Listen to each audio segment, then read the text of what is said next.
I think it's even wrong to use the word consciousness because we make it a thing, we make it a noun. Yes. As soon as we add ness to anything, we turn a quality or an attribute into something which we can talk about. It's useful for language. It becomes an object again. Exactly. A mental object. Yes. But so, can one talk about it all? Is there a better word that doesn't have that? The Tao? Or, Well, I think we should not use nouns for it. Because as soon as we use a noun, whether it's Tao, consciousness, awareness, whatever, as soon as we use a noun, we're making it a thing, which implies we're beginning to look for another object, another form of perception. And so even the question, what is consciousness, which they're asking, to me is a wrong question. Because it's like there's that, we are knowing, we are conscious, then we're asking, what is it? We're looking for something other than what we are. The question immediately makes it into an object again. So I prefer to use verbs for it. Let's see what that sounds like.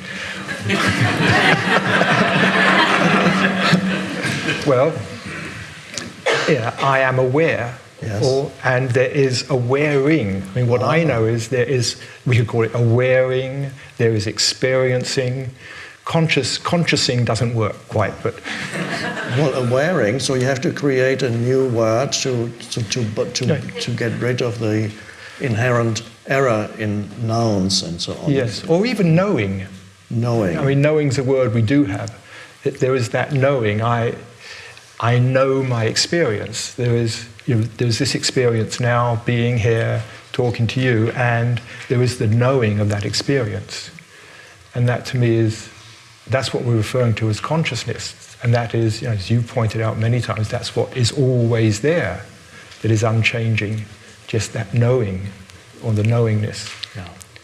So I think science is actually misleading itself by looking for something, not realizing it's the act of looking. Yes.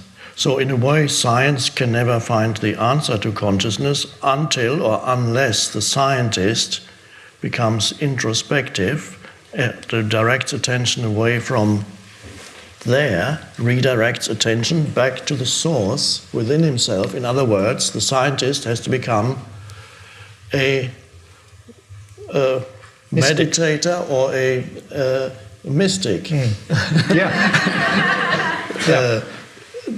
And then, of course, whether the mystic would still want to be a scientist, I don't know. I actually think the mystic can be a scientist. I think we have to, again, draw a distinction between science as it's practiced now and the belief systems of science, which it's a very materialistic belief system. And it excludes awaring or consciousness. And it deliberately has done so because you can't measure it. You can't put a ruler up against it. And it hasn't seemed important. I mean, science's explanation of how the universe works seems to work perfectly well without ever getting into this funny thing called subjectivity or knowing. Like, we don't need bother about that.